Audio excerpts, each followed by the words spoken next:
Nous sommes en direct avec l'avocat de Bouba, maître Yann Lebras. Bonjour, merci d'avoir accepté notre invitation. Les avocats de Karis disent que c'est votre client qui a lancé les hostilités. Vous dites le contraire. Où est la vérité ?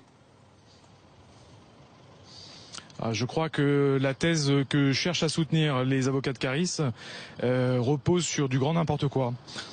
Vous avez des vidéos qui montrent que c'est le groupe de Karis et Karis lui-même qui viennent de façon très agressive à l'altercation.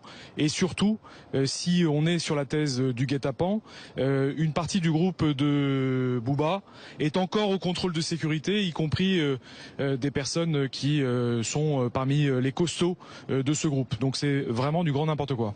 Quel est l'état actuel de votre client? Que vous a-t-il dit? Pourquoi ces violences? Est-ce qu'il vous a expliqué? Non, pour l'instant, on n'a pas encore d'explication. Vous savez, si on regarde le passé, les vindicatives, les menaces, les vidéos sont beaucoup plus à l'initiative de Karis que de Bouba. Alors vous dites ça, mais votre client a un passif en termes de combat avec d'autres rappeurs. On se rappelle bien sûr de l'histoire avec Rof en 2014 ou plus récemment celle avec le rappeur Lafouine.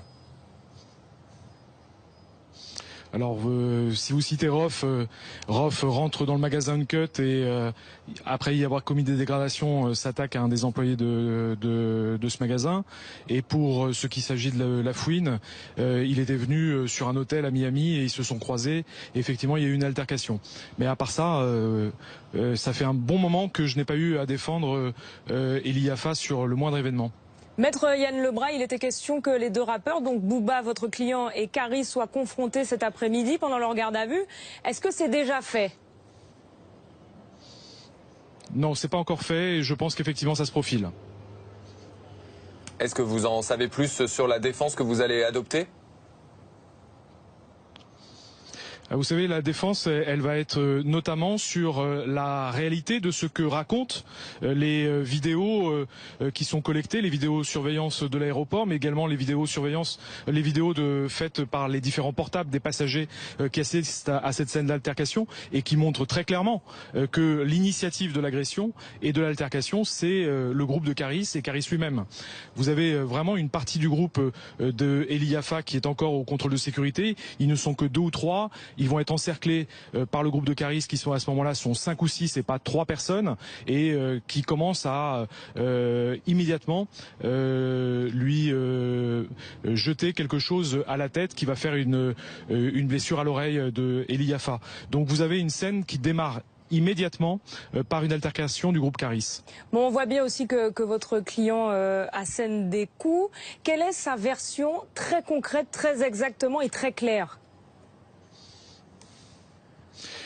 Sa version très claire, elle est que ils sont là pour embarquer pour un concert. Ils vont tomber eux par hasard sur le groupe de Karis qui leur font front, qui se mettent en ligne, ils cherchent à les contourner, ils se retrouvent à la lisière d'un magasin et à ce moment-là les personnes se rapprochent de façon agressive vers Bouba, l'un armé sans doute d'une bouteille ou d'une bouteille de parfum qui lui tape sur l'oreille. À partir de ce moment-là, ils ont réagi pour se défendre, pour essayer de faire reculer le groupe. On voit Eli Yafa qui avance le pied en avant pour essayer de faire reculer le groupe, qu'ensuite il y a eu des scènes de répétition de bagarre et que des coups aient été échangés, c'est une évidence. Mais l'initiative de la bagarre, c'est le groupe Karis qui l'a eu.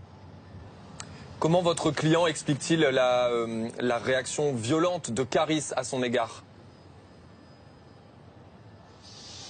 Ça, il va falloir demander à Karis et de répondre à ce genre de questions, parce que cette haine et cette violence, seul lui peut en expliquer les raisons.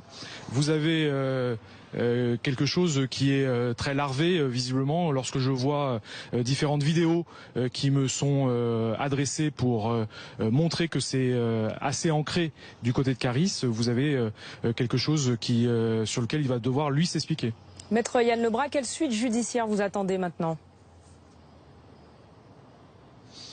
Alors tout d'abord, vous avez, comme je vous l'expliquais au début, une partie des personnes qui ne sont pas impliquées dans l'altercation, qui sont encore au contrôle de sécurité, dont on espère que le parquet de Créteil va ordonner les levées de garde à vue pour ces personnes qui n'ont porté aucun coup, n'ont commis aucune dégradation et qui font partie du groupe Booba. Ensuite, très clairement analyser les vidéos et voir qui a l'initiative et qui ensuite se défend. Qu'ensuite il y a eu des répliques et que certains aient porté des coups, c'est évident que la justice aura à trancher qui a fait quoi. Du côté Booba, vous avez quand même une personne qui a été hospitalisée avec un tendon sectionné sans doute par une bouteille ou une bouteille de parfum ou un tesson de bouteille. Vous en avez un autre qui a 2 points de suture sur le crâne et Elie Yaffa qui a l'oreille ouverte.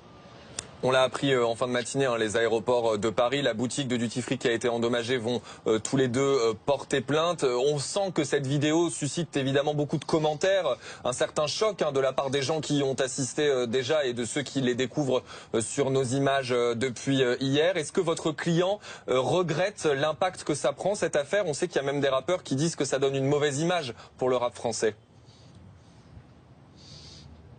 Ça, évidemment, de toute façon, à partir du moment où un artiste était sur le point d'aller se produire sur un concert, en l'occurrence à la boîte de nuit Le Pacha à Barcelone, il est évidemment dépité de l'annulation du concert et dépité des conséquences que cela a pour Aéroport de Paris, les boutiques, les passagers qui ont eu du retard et lui qui a eu son vol annulé et puis son concert annulé. Ça, évidemment, il en est parfaitement dépité.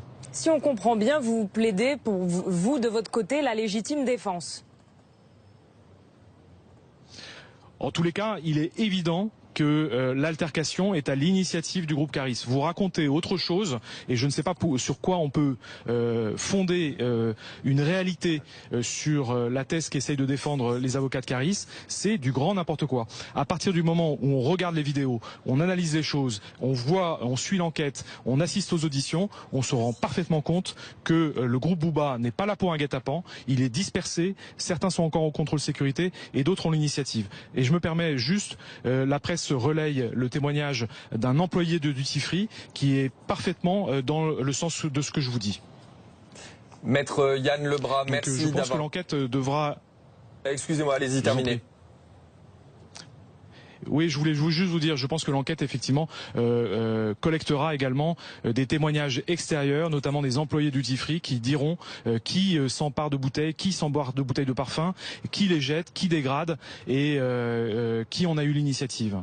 Et là, je pense que les choses seront très compromises pour mes confrères qui défendent le groupe Caris. Maître Yann Lebras, merci d'avoir accepté notre invitation. Je rappelle que vous êtes l'avocat de Booba. C'est un duplex qui a été réalisé avec Stéphanie Zenati.